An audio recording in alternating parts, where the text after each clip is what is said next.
जय श्री राम दोस्तों नवरात्रि की बहुत बहुत शुभकामनाएं। जी हाँ दोस्तों, आपका अपने चैनल ऋतु दुबे एस्ट्रो वर्ल्ड में बहुत स्वागत है। बहुत सारे मुझे मैसेजेस आए थे मेरे पर्सनल मेल आईडी पे कि मुझे ये बताइए कि नवरात्रि में जैसे मेरे पास समय नहीं है तो मैं सप्तशती का पाठ करना चाहता हूँ, तो ऐसा कोई बताइए जो थोड़े ही समय में सप्तशती हो सके, क्योंकि सप्तशती का पारायण करना बहुत ज़्यादा समय लेता है।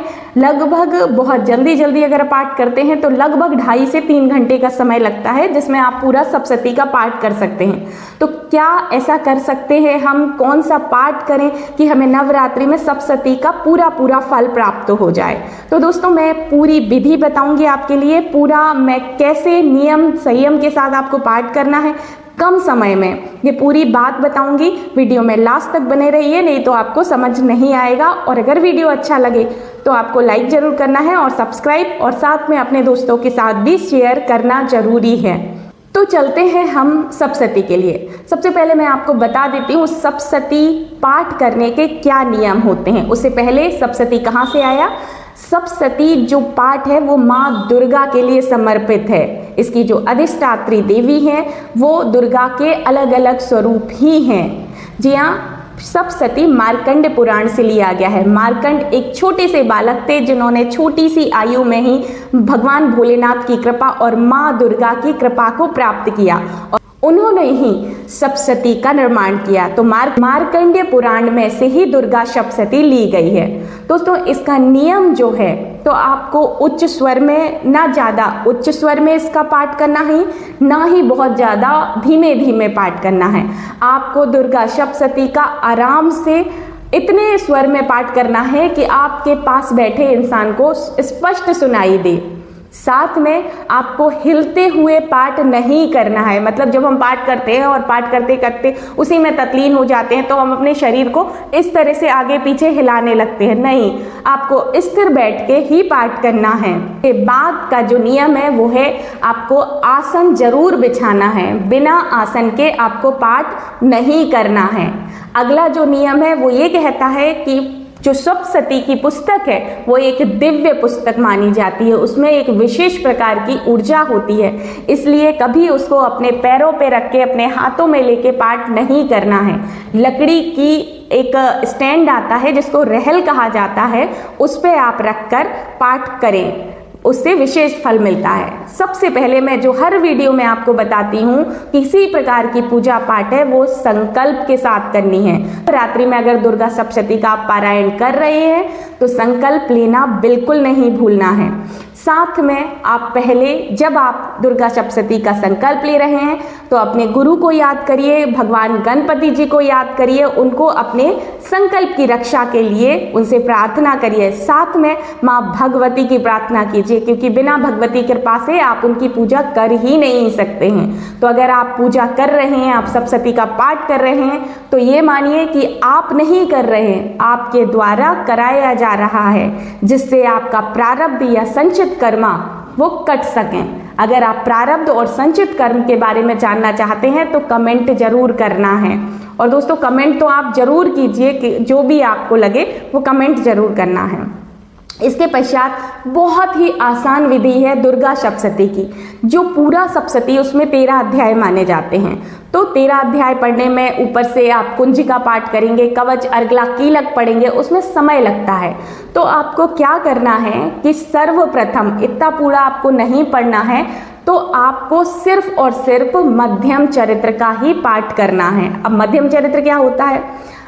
दुर्गा सप्तशती में अध्याय द्वितीय, तृतीय और चतुर्थ, ये 3 अध्याय मिलके बनता है मध्यम चरित्र।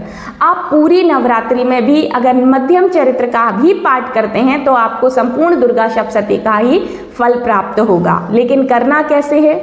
सर्वप्रथम गीता गोरखपुर की दुर्गा सप्तशती की जो पुस्तक आती है उसी को प्रेफर करना है। वो उसमें संपूर्ण रूप से दिया हुआ है, उसमें पूरा विस्तार से पूरा सप्तशती लिखा हुआ है। लेकिन आपको उतना समय, चूंकि आज के समय में इतना समय नहीं रहता है, हम वर्किंग होते हैं, हम जॉब करते हैं, हमें बहुत सारे काम होते हैं, तो हम पूजा में उतना समय नहीं दे पाते हैं। लेकिन थोड़ा बहुत तो हमें करना बहुत जरूरी है।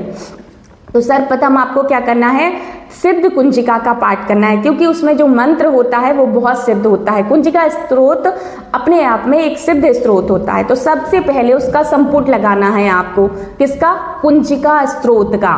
ठीक है, उसमें जो पूरा मंत्र होता है, ओम ऐम ह्रीम क्लीम चामुंडाय विच्चय नमः, इस प्रकार का जो पूरा मंत्र है उसको अच्छे से स्पष्ट रूप से शुद्ध वाक्य में पढ़ना है। इसके पश्चात आप क्या करेंगे, कवच का पाठ करेंगे, दुर्गा कवच का। कवच से क्या होगा कि आपको कोई भी नेगेटिव एनर्जी, वांटेड अनवांटेड जो भी एनर्जी होगी आपके पास बिल्कुल नहीं भटकेगी। तो आपके आसपास एक सुरक्षा कवच का काम करता है। उसके बाद पढ़ना है अर्गला। अर्गला स्त्रोत पढ़ने से आपको सुख समृद्धि वैभव की प्राप्ति होती है। और उसके पश्चात आता है कीलक। कीलक एक ऐसी चीज होती है जो बड़े बड़े मंत्र होते थे, जो बहुत शक्तिशाली होते, जिन्हें कोई नेगेटिव एनर्जी यूज ना कर सके, इसलिए भगवान शंकर ने दुर्गा सप्तशती को कीलिक कर दिया था, ताला लगा दिया था। अब बिना कीलन के पढ़े आपका सप्तशती निष्कीलिक होगा ही नहीं, क्योंकि कीलक तो चाबी है, तो आपको चाबी लगा के ताला खोलना है। तो कीलक पढ़ना बहुत जरूरी है, उससे भी आपको संपन्नता, वैभव, ये सारी वस्तुएं मिल सकती है, सिद्धि की प्राप्ति भी हो सकती है। उसके पश्चात आपको करना है मध्यम चरित्र। मध्यम चरित्र में अध्याय 2, जिसमें माँ दुर्गा का प्रादुर्भाव बताया गया है कि विभिन्न देवताओं ने किस प्रकार अपनी शक्ति से माँ दुर्गा का प्रादुर्भाव करा है। उनके एक एक अंग में एक एक देवता की शक्ति है। उसके बाद अपने अपने अस्त्र शस्त्रों द्वारा माँ भगवती को सुसज्जित किया है, सारी शक्तियां उनको प्रदान की हैं। ये पूरा 2 अध्याय में दिया हुआ है। 3 अध्याय में महिषासुर का मर्दन माँ भगवती ने कैसे किया है, इसका पूरा वर्णन किया गया है। और जो 4 अध्याय है उसमें देवताओं द्वारा माँ भगवती की स्तुति की गई है। तो स्तुति मात्र से ही माँ प्रसन्न हो जाती है, आपको मनवांछित फल प्रदान करेंगी। तो आपको इस तरह से मध्यम चरित्र का पाठ करना है। और संपूर्ण दुर्गा सप्तशती का पढ़ना है तो मैंने वीडियो बनाया था, मैं उसका लिंक डिस्क्रिप्शन में डाल दूंगी, आप वहां जाके संपूर्ण दुर्गा सप्तशती का पाठ कैसे करना है वो भी देख सकते हैं। तो ये कम समय में, लगभग आधे घंटे में आपको यह पाठ पूरा कंप्लीट हो जाएगा।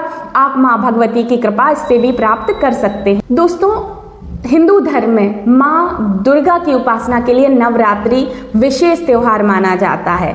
इसमें माँ भगवती के पूरे नियम आचरण के साथ आप पूजा पाठ कीजिए। माँ की प्रसन्नता प्राप्त करने का बहुत ही अच्छा समय है, इसको जरूर कीजिए। अगर आप ये जो मध्यम चरित्र का पाठ है या सप्तशती का पाठ है आप पूरे 9 दिन नहीं कर सकते, तो विशेषतया आपको सप्तमी, अष्टमी और नवमी को जरूर से जरूर करना है। ये विशेष तिथियां मानी जाती हैं भगवती की उपासना में। और अगर आप 3 दिन नहीं कर सकते तो अष्टमी के दिन जरूर करिए। अष्टमी बहुत शुभ तिथि मानी जाती है माँ भगवती के लिए।